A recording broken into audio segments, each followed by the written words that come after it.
Selamat sore, saudara sekalian. Assalamualaikum warahmatullahi wabarakatuh. Bertemu dengan saya, Ahmad Subagio. Dalam kesempatan ini diminta oleh Kopindo dalam pendidikan koperasi untuk menyampaikan salah satu topik yang sudah didesain oleh panitia dengan judul pengantar manajemen risiko koperasi simpan pinjam. Baik, mungkin barangkali sebagai sedikit perkenalan, kebetulan sudah cukup lama melakukan riset tentang koperasi, terutama koperasi simpan pinjam, dan lama menekuni di bidang risk management. Barangkali ini bisa bermanfaat bagi para pelaku koperasi, praktisi, akademisi, dan tentunya bagi para pemerhati yang berminat dalam upaya untuk memahami, lebih mengetahui tentang bagaimana sistem operasi di koperasi simpan pinjam yang kita lihat dari perspektif risiko. Baik, untuk menyikat waktu, kita akan langsung pada konten kita, dua pertanyaan utama yang kita ingin tahu. Mengapa koperasi memerlukan manajemen risiko, terutama koperasi simpan pinjam? Dan kita akan coba definisikan dan kita ketahui secara lebih mendalam tentang manajemen risiko ini. Saudara sekalian, kita tahu persis bahwa koperasi simpan pinjam ini adalah merupakan salah satu koperasi yang terbesar di negeri ini dan yang cukup mampu untuk bisa mempertahankan keberlanjutan dari eksistensi koperasi itu sendiri. Karena pada kenyataannya koperasi yang tidak memiliki usaha simpan pinjam atau unit simpan pinjam yang mampu mendukung dari core bisnis di koperasi realnya, biasanya agak kesulitan untuk bisa bertahan dalam kondisi saat ini untuk mempertahankan bisnis modelnya. Nah, karena sebagian besar dari koperasi kita itu memiliki unit simpan pinjam atau memang yang berdiri langsung sebagai core bisnisnya adalah simpan pinjam atau kita sebut dengan koperasi simpan pinjam, maka kita tahu persis usaha core-nya, bisnis utamanya adalah simpanan dan pinjaman. Dan ini tentunya kita tahu persis bahwa ini ada suatu intermediary, ada suatu kegiatan transformasi, dan ada kegiatan menghubungkan antara para pemilik dana dan mereka yang membutuhkan dana, walaupun dalam ruang lingkup yang terbatas, di mana mereka adalah anggota koperasi itu sendiri. Nah, konsekuensi logis dari usaha yang dijalankan yaitu menghimpun dana, deposit taking, dan melakukan disbursement fund, yang melakukan penyaluran dana, maka di situ menghadapi suatu risiko yang terekspos sangat besar tentunya. Nanti kita akan bisa lihat bagaimana koperasi bisa mempertahankan dirinya, bisa bertumbuh, dan bisa berkesinambungan, bisa berlanjut dalam jangka panjang. Ini perlu dipahami dan perlu diketahui oleh para pelaku terutama untuk bisa mengendalikan risiko yang nanti yang akan muncul, di mana risiko itu sebetulnya bisa kita mitigasi, bisa kita kendalikan, dan tentunya kita tidak mungkin bisa melepaskan dari risiko itu sendiri, tapi kita bisa kendalikan untuk bisa kita expose dan kita ekspor untuk mendapatkan sisi positif dari risiko itu. Baik, saudara sekalian, kita mau coba lanjutkan dulu, pahami tentang koperasi simpan pinjam. Ada dua pemahamannya, ada koperasi simpan pinjam, ada unit simpan pinjam. Kalau koperasi simpan pinjam itu sendiri adalah, saya mengatakan ini adalah sebuah institusi yang bergerak di sektor keuangan, berbadan hukum koperasi. Ya. Dia menghimpun dana dari anggota dalam bentuk simpanan dan menyalurkan kepada anggota dalam bentuk pinjaman atau bentuk lainnya dalam rangka meningkatkan kesejahteraan anggotanya. Ini perspektif saya sebagai peneliti untuk membatasi bagaimana kemudian kita bisa mengkategorisasikan dan mengklasifikasi risiko yang muncul di dalam sebuah institusi keuangan, ya. Nah, kemudian kita sekarang sudah mulai masuk, ya. Tapi sebelum masuk ke jenis-jenis risiko yang dihadapi oleh koperasi simpan pinjam, mungkin sedikit mengantarkan apa yang dimaksud dengan risiko ini. Risiko pada hakikatnya adalah suatu kejadian di masa yang akan datang yang memiliki probability atau kemungkinan merugikan bagi suatu entitas. Jadi suatu event atau kegiatan yang bisa terjadi di masa yang akan datang dan berdampak merugikan, gitu ya. Jadi kalau kita bisa identify, maka segala sesuatu yang kita punya hope di dalamnya, kita punya harapan, kita punya suatu keinginan, kita punya suatu goals, tujuan, kita punya sasaran. Nah, ketika kita memiliki sasaran, ketika kita memiliki suatu tujuan, maka di situ risiko sudah mulai muncul. Muncul apa? Yaitu kemungkinan ketidaktercapaian dari suatu harapan, dari suatu keinginan, dari suatu tujuan tadi adalah risiko itu sendiri. Ya. Nah, kalau kita kaitkan di dalam koperasi simpan pinjam, pasti tujuannya adalah ingin mendapatkan keuntungan pasti. Karena tanpa sebuah keuntungan maka dia tidak akan mungkin bisa berlanjut jangka panjang. Karena dari keuntungan itu dia bisa bertumbuh dan bisa mengcover seluruh biaya operasionalnya dia. Ya. Nah, karena dia menghadapi suatu kemungkinan yang merugikan yang berbasis pada core bisnisnya, maka kita bisa klasifikasikan pada keempat jenis risiko ini. Yang pertama adalah risiko pinjaman atau risiko kredit atau default risk. Ya, risiko ini muncul karena apa? Karena ketidakmampuan dari peminjam untuk membayar kewajiban. Ketika koperasi simpan pinjam menyalurkan dana kepada para debitur atau peminjam atau anggota peminjam, maka ketika dia sudah menyalurkan, maka ada kemungkinan, ada probability untuk si peminjam tidak mampu mengembalikan. Nah, disitulah risiko pertama yang muncul bisa kita identifikasi. Yang kedua adalah risiko likuiditas. Ya, risiko likuiditas. Maksudnya apa? Kesulitan untuk memenuhi kewajiban jangka pendek. Karena koperasi simpan pinjam menghimpun dana dari anggota, maka pastinya ketika anggota ingin menarik dananya di koperasinya, maka koperasi semestinya dan seharusnya mampu untuk menyediakan dana yang ditarik oleh anggota tersebut.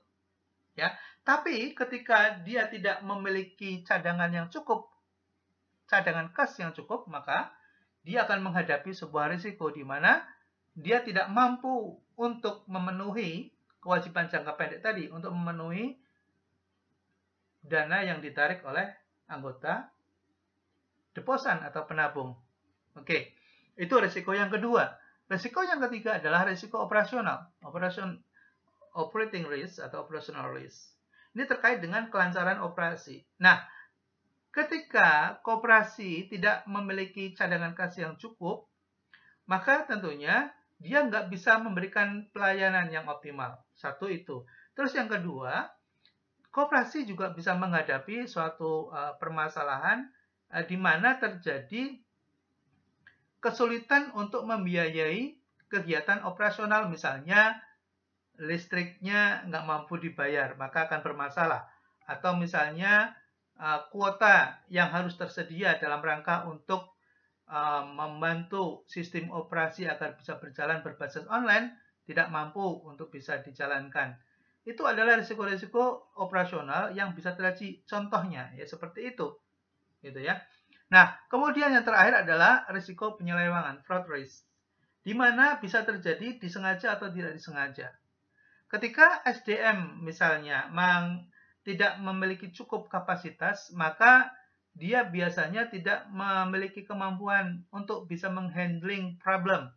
Nah, di situ bisa terjadi dua kemungkinan. Ya, kemungkinan yang pertama adalah kemungkinan risiko operasional karena layanannya tidak optimal. Yang kedua risiko fraud, ya, di mana karena ketidaktahuan itu bisa dimanfaatkan oleh anggotanya yang lain atau oleh karyawan atau tim manajemen atau pengurus yang mereka mengetahui ada kelemahan-kelemahan di dalam sistem operasi koperasi. Sehingga muncullah fraud, yang muncullah perilaku yang tidak terpuji berupa misalnya korupsi misalnya, ya, atau melakukan penyelewengan menggunakan dana koperasi karena laporan tidak tertib sehingga ketika dia ambil uang misalnya dengan mudah, uang koperasi diambil dengan mudah dan tidak diketahui oleh pengurus lain atau anggota yang lain. Nah, di sini yang dihadapi oleh koperasi simpan pinjam. Oke, baik. Kita lanjutkan. Nah, saudara sekalian, ada dua bisnis utama dalam koperasi simpan pinjam, yaitu simpanan dan pinjaman. Oke ya, kedua-duanya ini merupakan salah satu yang akan menjadi concern dari para manajemen, pengurus terutama khususnya dan pengawas ya. Karena pengawas ini memiliki mandatori tugas yang sangat berat untuk bisa menjaga dan mengawal pengurus dan pengelola agar on the track, agar jalan lurus sesuai dengan ketentuan ya baik internal maupun kepatuhan terhadap regulasi. Baik, saudara sekalian, kita coba lihat di sini bahwa ada dua sisi ya, penggunaan dari dana ya, use of fund, dan ada sumber dana. Jadi koperasi itu sebetulnya memiliki sumber dana dari liabilities dia yang berupa tabungan ya, deposito, mungkin ada modal penyertaan, dan tentunya adalah equity atau modal sendiri. Ya, modal sendiri berupa simpanan pokok dan simpanan wajib misalnya, dan sebagian dari cadangan SHU yang ditangguhkan dalam pembayaran. Dan kemudian digunakan di sebelah sisi kiri ya untuk cadangan kas, untuk kita simpan di bank misalnya atau di koperasi lain, atau kita ini yang terbesar adalah memberikan pinjaman kepada anggota untuk bisa mendapatkan keuntungan atau income, dan kemudian ada penyertaan ya ke usaha lain atau ke koperasi lain. Nah, saudara sekalian, saya kira ini gambaran besar dari struktur keuangan koperasi simpan pinjam. Jadi dananya berasal sebagian besar dari tabungan deposito dan kemudian digunakan untuk pinjaman. Sekarang proporsinya kita bisa lihat di sini. Contoh misalnya, bahwa kita lihat di sini dari 100% ada kredit ya, pinjaman atau kredit atau pinjaman yang diberikan 66%. Artinya bahwa sebagian besar dari aset koperasi simpan pinjam dalam bentuk kredit yang diberikan ya, atau pinjaman yang diberikan. Dan kemudian sisi lain, pasiva atau liabilities, sumber dananya berasal dari tabungan dan deposit yang jumlahnya sekitar 66% ditambah dengan 24 ya, jumlahnya sekitar 90%. Kadang modal itu hanya 10%. Jadi artinya bahwa risiko yang dihadapi ketika ada dana yang ditarik dari jumlah sekian ini, 90% ini, koperasi harus mampu mengembalikan. Bagaimana caranya? Oke, disitulah seninya. Risiko menjadi tantangan yang harus dipahami dan diketahui oleh para pelaku koperasi simpan pinjam khususnya. Nah, kalau kita mengacu pada apa yang dilakukan oleh tetangga sebelah, oleh otoritas jasa keuangan ketika mereka membangun infrastruktur untuk bisa memperkuat sistem perbankan, memang koperasi, mengendalikan koperasi tidak bisa dilakukan sendirian. Karena ia adalah sebuah institusi keuangan. Dia menjadi lembaga intermediar yang kemudian membutuhkan sistem keamanan, membutuhkan sistem penjaminan, membutuhkan sistem kontrol yang baik, membutuhkan sistem menggunakan IT yang memadai, membutuhkan kapasitas orang yang mumpuni ya, yang memiliki kapasitas sebagai pengelola yang profesional, maka harus memiliki infrastruktur, dan ini harus ada restrukturisasi, ada restructuring koperasi simpan pinjam. Tanpa itu maka akan sulit. Nah, ini sebagai sebuah gambaran apa yang dilakukan oleh otoritas jasa keuangan yang dulu didahului oleh Bank Sentral dalam rangka memperkuat sistem perbankan. Oke, ini sebagai gambaran ya. Kita lihat di sini bahwa apa yang dilakukan oleh OJK dalam rangka memperkuat restrukturisasi perbankan ketika pasca krisis 98 dan kemudian dibangun BPPN ya. Kemudian BLPI ada dana yang kemudian digunakan untuk memperkuat infrastruktur. Ya, ada bantuan likuiditas yang kemudian sebagian digunakan. Kemudian dana dari BPPN yang ditarik dan kemudian dikelola untuk membangun infrastruktur juga pasca krisis itu.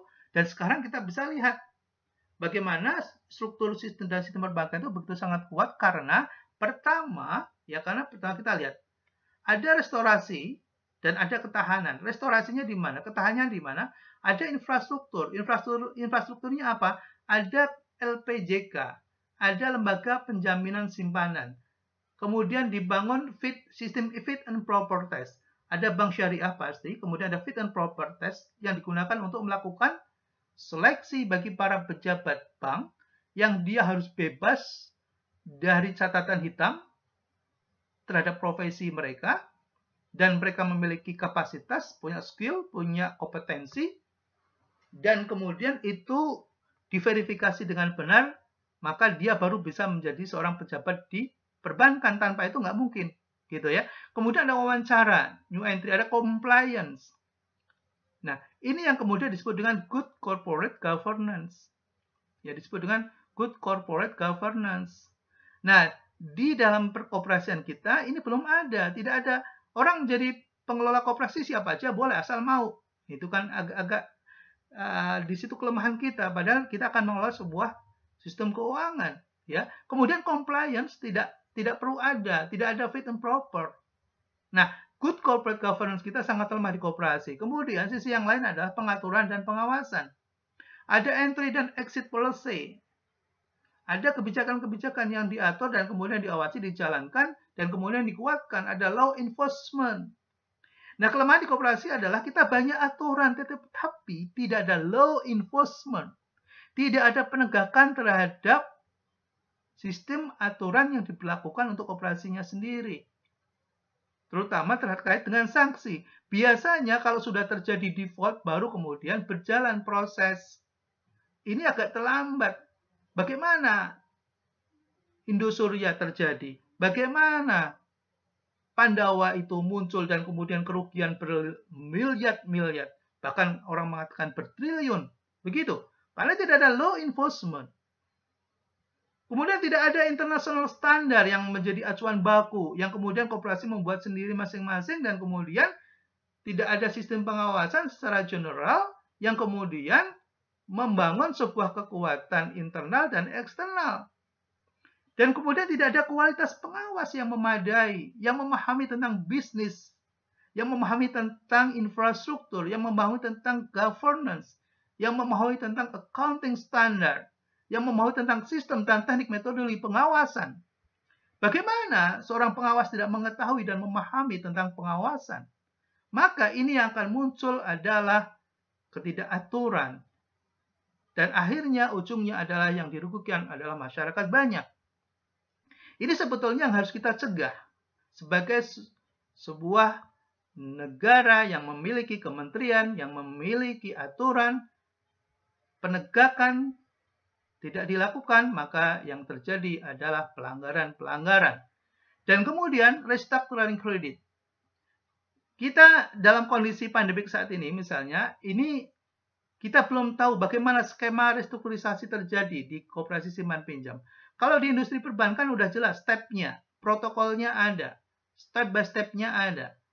Pertanyaannya, bagaimana dengan sistem koperasi simpan pinjam dalam rangka untuk menghadapi kondisi krisis saat ini? Kemudian nanti setelah terjadi ini dan kemudian ada recovery, pemulihan, bagaimana program rekapitalisasi itu akan dilakukan? Ini juga belum jelas.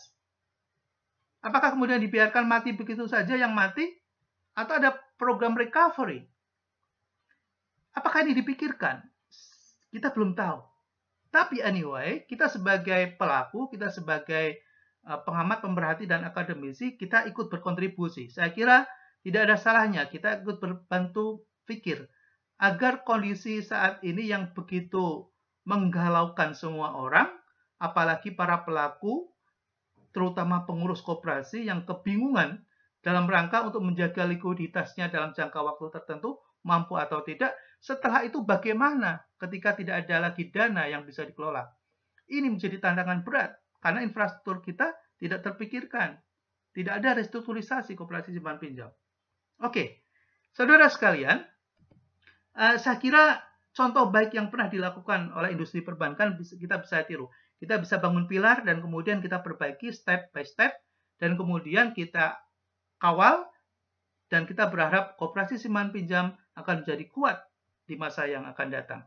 Oke, kembali lagi kepada risiko. Oke, Bapak Ibu, saudara sekalian yang saya hormati, pengertian risiko tadi sudah kita jelaskan di awal. Saya kira ini kita bisa skip saja. Dan ini kita masuk kepada proses teknis. Bagaimana kita mencoba untuk mulai melakukan identifikasi dari risiko-risiko yang muncul tadi. Ya, ada risiko kredit, ya, ada risiko operasional. Kemudian kita lihat tadi ada risiko fraud. Dan itu bagaimana kita lakukan untuk memulai melakukan identifikasi, identified. Ya. Nah, kita mengidentifikasi dan mengelompokkan risiko-risiko itu ke dalam jenis-jenisnya. Ya. Kemudian setelah itu kita ukur sampai sejauh mana risiko itu akan berdampak ya terhadap bisnis kita. Misalnya, ketika ada terjadi gagal bayar, apakah berdampak secara signifikan atau tidak? Maka di situ ada yang namanya konsekuensi atau impact dan ada probability atau tolerance yang kita toleransi. Nah, di situ kita nanti akan bicara secara teknis bagaimana mengklasifikasikan risiko itu dalam sebuah ukuran-ukuran standar dari kita sebut dengan istilah low, moderate, and high. Nah, itu nanti kita akan bahas lebih lanjut dalam keterampilan manajemen risiko yang lebih advance ya, tapi minimal kita memahami tentang proses bagaimana melakukan manajemen risiko ini, yaitu mulai identifikasi, kemudian kita ukur, kemudian kita mapping, kita petakan ya, kemudian setelah itu kita lakukan mitigation ya. Mitigation adalah melakukan pengendalian dan perlakuan terhadap risiko itu, apakah nanti akan kita terima apabila itu terjadi, atau kita hindari, atau kita alihkan risikonya kepada pihak lain, atau kita kendalikan, kita minimize gitu ya. Jadi ada empat untuk mengimplementasikan dari risiko yang sudah kita identify tadi. Apakah akan kita hindari, apakah kita akan kendalikan, minimize, apakah kita akan alihkan kepada pihak lain. Nah, itu pilihan-pilihan yang diperlukan sebuah pengetahuan, karena di situ akan kita calculate mengenai benefit and cost-nya. Ketika kita melakukan mitigasi, cost-nya berapa dan manfaatnya berapa. Ketika benefit-nya lebih besar dibandingkan dengan default gagalnya, dibandingkan dengan loss-nya, maka tentunya kita harus melakukan mitigation. Begitu ya. Kemudian setelah kita ambil sebuah keputusan, baru kemudian kita monitoring. Kita pantau sampai sejauh mana efektivitas dari pengendalian itu bisa kita lakukan dan kemudian hasilnya bisa optimum dan efektif. Ya, saudara sekalian, saya kira itu pengantar ya, itu pengantar tentang manajemen risiko di koperasi simpan pinjam. Nah, kalau kita kaitkan antara risiko satu dengan risiko yang lain, sebetulnya kita bisa melihat dari gambar sederhana ini.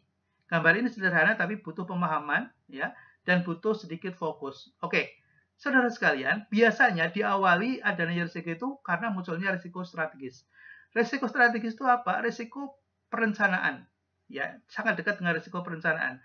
Yaitu perencanaan apa? Perencanaan di bidang misalnya sasaran bisnisnya.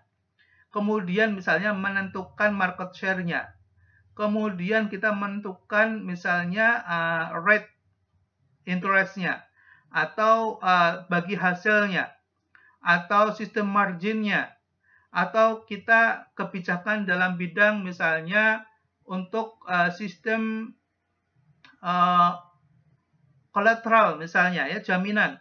Kemudian proses keterpenuhan administrasi persyaratan sebagai anggota dan sebagai calon peminjam ya. Itu semua kebijakan-kebijakan itu merupakan strategi ya, merupakan strategi.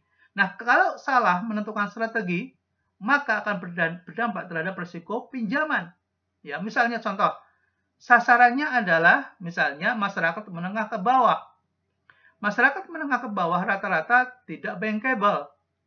Kemudian kita membuat misalnya persyaratan agar semua peminjam itu harus menggunakan agunan dan agunan yang marketable. Maka resiko strategisnya adalah pinjamannya menjadi tidak terpenuhi target, dan apabila kemudian itu dijalankan dan ternyata peminjam tidak memiliki kemampuan pada saat kemudian dia akan diambil jaminan misalnya, maka ternyata jaminannya tidak marketable. Maka yang muncul adalah default, gagal, loss. Muncul. Jadi risiko strategis akan berdampak terhadap risiko pinjaman. Kemudian risiko operasional. Risiko operasional ini misalnya kita memudahkan dalam hal misalnya persyaratan. Kemudian risiko operasional lain misalnya harusnya dilakukan survei, tidak disurvei. Sehingga kita nggak tahu rumahnya si peminjam itu di mana ketika terjadi default, gagal bayar, kemudian kita nggak bisa menagih karena nggak tahu rumahnya misalnya. Nah, ini akan berakibat pada risiko likuiditas nih ke atas, gitu. Kalau kemudian default, mereka nggak bayar, anggota kita nggak bisa bayar, maka likuiditas kita terganggu. Kemudian apa yang muncul? Reputasi. Kita nggak bisa bayar pinjaman kita kepada orang lain, kepada pihak lain, atau suruh kepada anggota sendiri. Misalnya yang mau ngambil uang, ternyata kita nggak punya cadangan cukup kas kita, karena tidak ada uang masuk. Maka risiko reputasi akan muncul. Risiko kepatuhan juga akan menjadi terekspos, karena kita nggak patuh. Oke, itu adalah salah satu gambaran bagaimana risiko satu akan berdampak terhadap risiko yang lain. Nah, saudara sekalian, saya kira kita sedikit ingin pahami juga ada yang namanya risiko inherent. Jadi risiko inherent itu risiko yang melekat pada proses bisnisnya. Nah, apa yang melekat pada risiko bisnis? Misalnya tadi, ketika kita memberikan pinjaman, maka akan muncul inherent risk, yaitu gagal bayar. Itu adalah risiko yang melekat. Nah, saya kira nanti bisa kita kembangkan lebih jauh mengenai bagaimana mengendalikan risiko inherent. Karena risiko inherent ini yang sebetulnya under control kita. Kalau yang exherent itu justru tidak bisa kita kendalikan. Jadi yang inherent ini yang kita akan fokus bagaimana kita bisa mengendalikannya. Nah, kemudian yang lebih penting lagi adalah memahami, mengidentifikasi, dan memitigasi. Jadi ketika kita sudah mulai memahami tentang risiko ini, kemudian langkah berikutnya adalah kita mencoba untuk mengidentifikasi dan kemudian mencarikan solusi bagaimana menekan, bagaimana memitigate, bagaimana meminimalisir dari risiko itu dengan perlakuan-perlakuan atau strategi atau upaya-upaya real untuk bisa kita jaga risiko itu agar tidak terjadi loss. Nah, saudara sekalian, saya kira demikian pemaparan awal tentang pemahaman risiko bisnis pada usaha koperasi simpan pinjam. Kita bisa ambil beberapa kata kunci, ada risiko inherent, kemudian ada operational risk, ada credit risk, ada compliance risk, dan strategic risk. Ada beberapa risiko yang kita sudah mulai kenal. Dan saya kira nanti lebih lanjut kita akan perdalam lagi bagaimana melakukan identifikasi, bagaimana melakukan klasifikasi, bagaimana kita mengukurnya, bagaimana kemudian kita melakukan mitigasinya, dan kemudian bagaimana melakukan monitoringnya. Saya kira itu pengetahuan dasar yang harus dipahami oleh seluruh pelaku pengelola koperasi, pengurus terutama, wabil khusus adalah para pengawas. Jangan sampai pengawas tidak memahami tentang manajemen risiko ini. Karena ini adalah alat atau tools dalam rangka untuk ikut mengendalikan, mengawasi, dan membina koperasi kita sendiri. Terima kasih. Selamat bertemu kembali dan mohon maaf kalau ada yang kurang berkenan. Berjumpa lagi di lain kesempatan. Terima kasih. Assalamualaikum warahmatullahi wabarakatuh.